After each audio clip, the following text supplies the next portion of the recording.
And now, ahead of tonight's episode of the Kent Film Club, Chris Deasy joins me in the studio to talk some of the most attention-grabbing film news of the week, and starting with the world of music, movies and music. Clearly, my singing career isn't going to start anytime soon, Chris, but let's talk about another singer, obviously Adele. She's set to feature in a Tom Ford film, Adolescence. So, tell us a bit about it. What's your expectations for this? Well, I mean, it's always that crossover between, should we say, the world of music and cabaret and the big screen. Think Liza Minnelli, think Barbara Streisand. It's a very rich one. Now, Adele is due to appear. I mean, it's only, a year since her Las Vegas set. I think she said she was going to take some time out. But interestingly, Tom Ford is going to direct this, the fashion maestro. He's made a couple of films before, including Nocturnal Animals. Also a film which starred and received an Academy Award nomination for Colin Firth. He's also going to appear in this film. It's got a huge cast, so the stakes are high. Absolutely. Not the first time we've seen this sort of thing. I remember Harry Styles and Don't Worry Darling, and I'm sure there's loads of other examples that aren't coming to me at the moment. Now, can you imagine her continuing her acting career off of this? She's had a cameo in Ugly Betty, and this is her first alleged sort of acting debut of acting an adaptation. So, like I say, can you imagine sort of this becoming something bigger? I think we can always be surprised when people, I mean, you mentioned Harry Styles, and you think, how do we know that they can act? But, we've had people, I mean, Kevin Costner, for example, for his first ever film, received not just a nomination, but an Academy Award for Best Director. So it just goes to show that sometimes people can surprise us. I mean, also, if you're used to performing, I think the crossover is a very permeable one, should we say, between one branch of performance, in this case singing, and what you can do on the big screen. But I mean, Nocturnal Animals, which was the last film that Tom Ford made, I mean, incredible, because it's this very rich, multi-layered film about a woman, Amy Adams, who leaves her husband. She thinks he's quite weak, and suddenly he writes this novel which shows a different side to him, and his life improves while hers diminishes. So with all of those sort of nuances, it'd be fascinating to see how Adele can play a leading role in a Tom Ford film. I can't wait to see, is it going to be a psychological thriller? Absolutely, and it's interesting you mentioned Nocturnal Animals there, because that was an adaptation of a Christopher Isherwood book, and Adolescence is also an adaptation. Do you think it is kind of Tom Ford's natural state, is adapting these novels into the silver screen? Yeah, and also when you consider how easy it is to do these sort of adaptations. I mean, Frankenstein is out at the moment. I mean, I saw it the other evening and I thought, I've seen this before. I'm a bit of a sucker for the 1994 version with Kenneth Branagh and Robert De Niro. But there's always going to be a rich take that you can bring to familiar material. Dangerous Liaisons being another obvious example. Absolutely. Now, could you imagine a world where many of today's singers kind of fall into this pipeline from musician to actor? And are there any that come to mind that you think could do a particularly good job? Well, it's the irony of Elvis, because of course we've had the big screen Elvis films, but Elvis himself appeared in many films, but arguably they didn't exactly showcase his talents. So we see him as somebody who did these not particularly, they were almost like B-movies. He was the huge star, but the films were not exactly Academy Award material. So in a way, if you're stretched enough by a really good director, then there's no reason why it shouldn't work.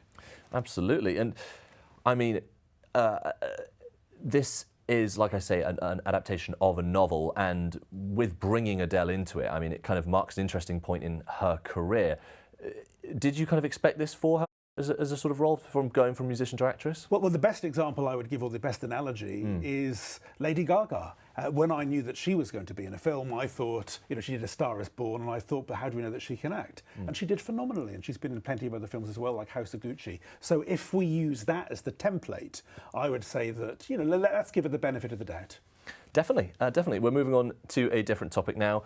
Harry Potter. I'm not too familiar with this, but apparently there is a bit of a link between Harry Potter and Christmas. Are you aware of this at all? Well, I know that it was this very week in, wait for it now, 2001, that the first Harry Potter film, The Philosopher's Stone, came out, and also exactly the following year, The Chamber of Secrets came out. So these were films released in November, just like many Halloween films, actually in the 70s, were released after Halloween. Christmas films are often released way before Christmas, so you have this intersection between the seasons. So in that sense, this is a film, like Wizard of Oz, people will associate with Christmas because of the time of year in which they saw it, even though the actual films themselves may not be Christmassy. Absolutely, and I think it's interesting because Harry Potter as a film franchise is very much, it takes place over the course of a school year. So it has these very iconic Christmas moments. I can remember obviously in the first one where, you know, he unwraps his invisibility cloak, and then in, I think it's a firebolt from someone else. But it's the whole season. So even though it's got, you know, I would argue Harry Potter has more Halloween ties than Christmas, but I find it interesting that people kind of make that comparison. Are there any movies similar to that you tend to enjoy over the holiday period? Maybe not Harry Potter, but something else that, even though it's not necessarily a Christmas film, you still watch it at Christmas? Yeah, I mean, a film like, well, The Apartment comes to mind. Now, that in a way is a Christmassy film, but the question is, does the fact that it's set over the Christmas season, I mean, Die Hard is the obvious example people would give, you know, what makes it a Christmas film? Does it have to be an integral part of the narrative? Is there like a sliding scale? You know, what's the criteria?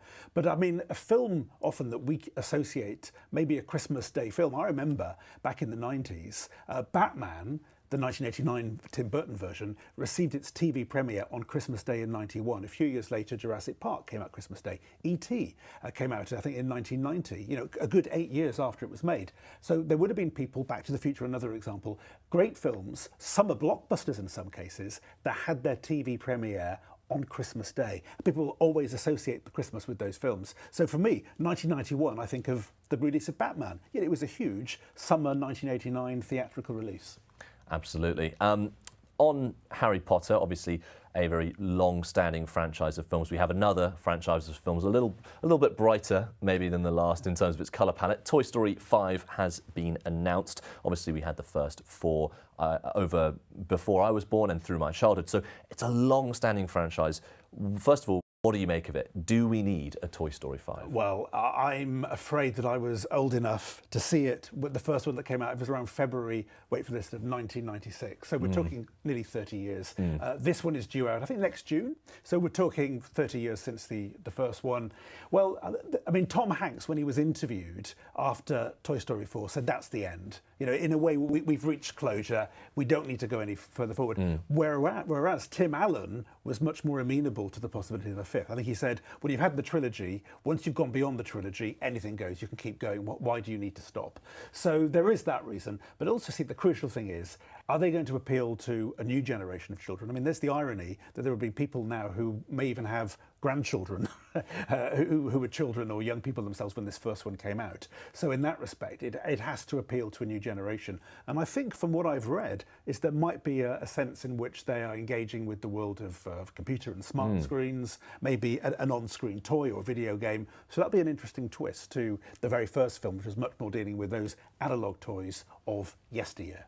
Absolutely. And if you want my 2 cents, I think we've had, you know, like you say there, you go past the third one, we've had 9 Star Wars films, we had an Indiana Jones remake. I think you get to this point and you can't really point fingers and go, well, I don't want Toy Story 5. It's, you know, it's different films for different people. Well, that is unfortunately all the time we have. So thank you so much. And thank you so much for watching, and we'll see you very soon. Goodbye.